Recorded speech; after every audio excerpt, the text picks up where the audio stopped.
Ayon po kay financial expert na si Ginong Levi Redfield, ngayon daw ang tamang panahon para mag-ipon at magtiyaga. Hindi ito tungkol sa timing o sa komplikadong trading strategy, kundi sa disiplina na patuloy na bumili kahit may volatility.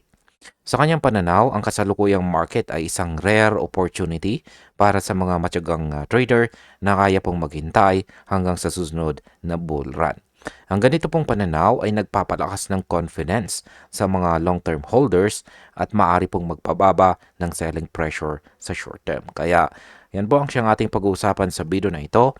At umpisan po natin sa ating pinakaunang katanungan kung bakit nga ba si XRP, Bitcoin at Ethereum ang kanyang tinututukan. Ayan, sabi po rito, Redfield identified XRP, Bitcoin, and Ethereum as the core assets investors should own, calling it the easiest macro decision one could make. Ayan, tinukoy po ni Ginong Redfield na sina XRP, Bitcoin at Ethereum ang tatlong dapat pong pagtuunan ng pansin natin bilang mga investors. Para sa kanya, ito raw ang pinakamadaling macro decision na bumili, hawakan at maghintay.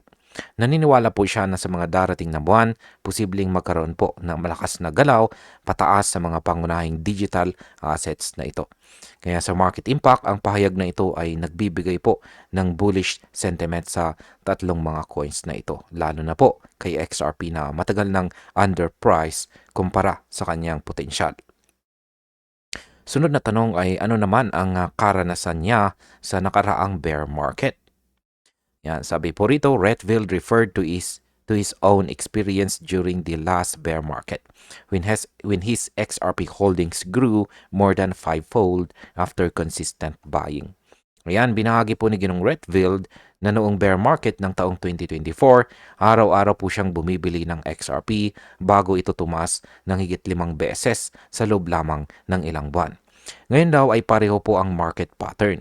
Kaya naniniwala po siyang posibleng maulit ang ganitong pagkakataon.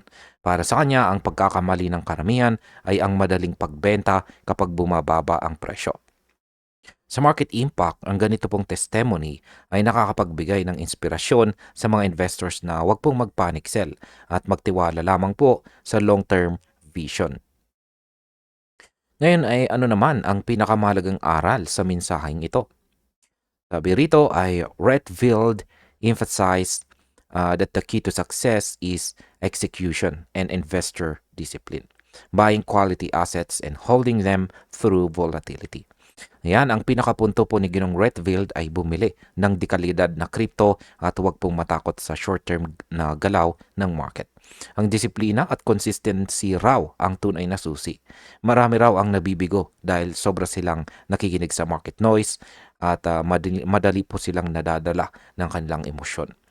Kaya ang market impact po dito ay kung susundin po ito ng marami, maaaring magkaroon ng mas stable at sustainable growth sa crypto market. Bilang panghuli, ang aking opinion naman tungkol dito ay para po sa atin bilang mga traders at investors, malinaw po ang mensahe rito. Huwag po puro analysis. Huwag puro takot. Si XRP ay parang binhi. Kailangan lamang po ng tiyaga bago mamunga.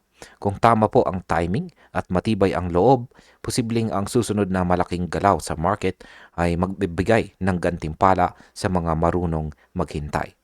At ayun, hanggang dito na lamang po tayo sa video na ito mga ka-crypto. Maraming salamat sa panunood.